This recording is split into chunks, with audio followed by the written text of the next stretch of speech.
Hello everyone. Today we are going to talk about carbohydrates. One of the most important classes of biomolecules is carbohydrates. These include compounds like sugars, starch, glycogen, cellulose, dextrins, and gums. Although they are widely distributed both in animal and plant kingdom, yet they are obtained mainly from plants. In plants, the carbohydrates are produced by a process called photosynthesis and make up about 70% of solid plant material. During photosynthesis, carbon dioxide reacts with water molecules in the presence of sunlight with the help of chlorophyll pigment, producing carbohydrate with the release of oxygen. These carbohydrates play a vital role in our daily life. They provide us with three basic necessities of life, that is food in the form of starch, then clothing in the form of cotton or linen, which are essentially cellulose, then shelter. While making houses and furniture, wood is very important, that is nothing but cellulose. Let us see the old definition of carbohydrate now. The term carbohydrate means hydrate of carbon. Any compound of an element with water is called as hydrate. So the term carbohydrate refers to hydrate of carbon. So according to the old definition, carbohydrates are a class of compounds containing only carbon, hydrogen and oxygen. In that, hydrogen and oxygen are present in the same ratio as in water. So according to this definition, the general formula for carbohydrates could be given as CxH2OY. X number of carbon atoms, Y number of water molecules. But this old definition of carbohydrates has certain limitations. So there are certain carbohydrates like rhamnose and deoxyribose whose molecular formulas are given here. They are actually found to be carbohydrates by their chemical behavior, but they can't be represented as hydrates of carbon. That means their formula cannot fit into this general formula. Then we have compounds like formaldehyde and acetic acid. See the formula. Formaldehyde's formula is HCHO. It can also be written as CH2O. Then acetic acid is CH3COOH. You can write it as C2H2O twice. Therefore, both these compounds can be represented by the general formula CxH2OY. So, that is the general formula of carbohydrate according to the old definition. But actually, these two compounds are not carbohydrates.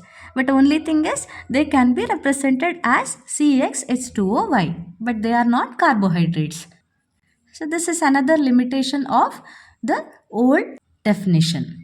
And one more limitation is that carbon is not known to form hydrates. Because of all these limitations, carbohydrates got new definition. According to modern definition, carbohydrates are defined as optically active polyhydroxyaldehydes or polyhydroxyketones, or carbohydrates are the substances which give polyhydroxyaldehydes or polyhydroxyketones upon hydrolysis. That means carbohydrates are optically active compounds. They can have either aldehyde group or keto group with many hydroxyl groups, OH groups. I hope it is clear to you. So we will move on to the classification of carbohydrates. Carbohydrates are also called as saccharides. In Greek, saccharon means sugar. Depending on their behavior towards hydrolysis reaction, carbohydrates are classified into three types. So before that, what is meant by hydrolysis reaction? Here hydro refers to water, lysis means to break. So hydrolysis is chemical breakdown of any compound with the help of water. So depending on the behavior towards hydrolysis reaction, carbohydrates are classified as monosaccharides, then we have oligosaccharides and polysaccharides. So we will see what is meant by monosaccharide. Monosaccharides are the simplest carbohydrates which cannot be hydrolyzed to smaller molecules.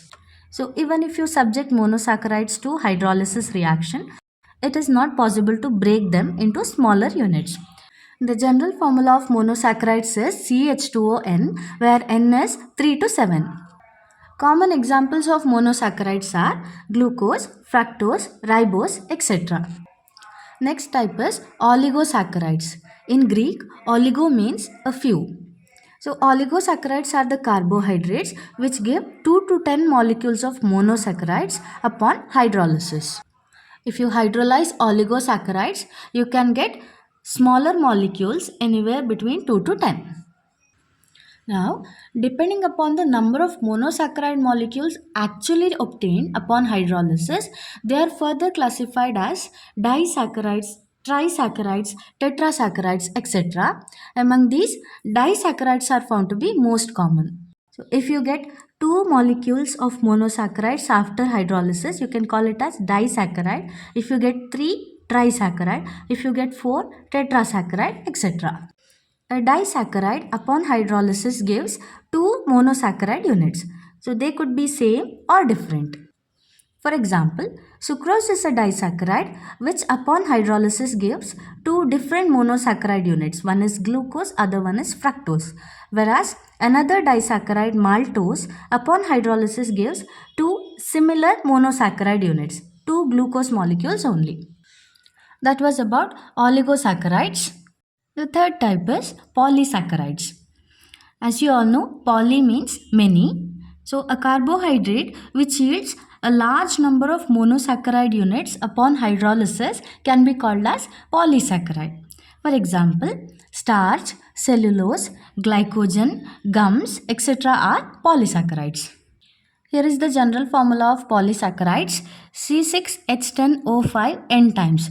The value of n could be anywhere from 100 to 3000. That was classification of carbohydrates depending upon their behavior towards hydrolysis. They are classified as monosaccharides, oligosaccharides and polysaccharides. Now, depending upon the taste, carbohydrates are classified as sugars and non-sugars. As the name itself indicates, sugars are sweet in taste, non-sugars are tasteless. So all monosaccharides and oligosaccharides are found to be sugars, and they are crystalline solids, soluble in water and sweet in taste. Now all polysaccharides are found to be non-sugars, so they are tasteless, amorphous solids, insoluble in water. There is one more type of classification. Depending on the reducing nature of carbohydrates, they are classified as reducing sugars or reducing carbohydrates and non-reducing carbohydrates. Basically, a carbohydrate which acts as a reducing agent is called as reducing sugar. So, reducing sugars or reducing carbohydrates can reduce Fehling solution and Tollens reagent. You might have done these experiments in your laboratory. The carbohydrates which cannot reduce Fehling solution and Tollens reagent are called non-reducing sugars or non-reducing carbohydrates. Examples of reducing carbohydrates are all monosaccharides, maltose, lactose, etc. Examples of non-reducing carbohydrates are disaccharide like sucrose, then all polysaccharides like starch, cellulose, glycogen, etc. Now there is one last thing about monosaccharides. Depending on the type of functional group present, monosaccharides are classified into 2 types as aldoses and ketoses. So if the functional group present is aldehyde group, CHO group, you call the monosaccharide as aldose. And if the functional group is keto group, C double bond O group, then you call the monosaccharide as ketose. The number of carbon atoms present in the monosaccharide is also introduced in the name. It can be understood from this table. So if the carbon atoms are 3, the general term of the monosaccharide will be triose. If it is an aldehyde group, it will be called as aldotriose. If it is a ketonic group, then it will be called as ketotriose. If the carbon atom is 4, tetrose. If it is aldehyde, aldotetrose. If it is ketone, ketotetrose. Similarly for 5, pentose, 6, hexose, 7, heptose. Similarly, these names also. I hope it is clear to you. So here is the summary of what we studied today. Depending upon the hydrolysis products, carbohydrates are classified into monosaccharides, oligosaccharides and polysaccharides. Then, depending upon the type of functional groups, monosaccharides are further classified into aldoses and ketoses. Depending upon the number of monosaccharide units obtained after hydrolysis, oligosaccharides are classified into disaccharides, trisaccharides, tetrasaccharides, etc. Then, depending on the taste, carbohydrates are classified into sugars and non-sugars. Sugars are sweet, non-sugars are tasteless. Finally, depending on the reducing property, carbohydrates are classified into reducing sugars and non-reducing sugars. Reducing sugars can reduce Fehling solution and Tollens reagent, whereas non-reducing sugars cannot reduce Fehling solution and Tollens reagent. So that is about classification of carbohydrates. I hope it is clear to you. Thank you so much for watching.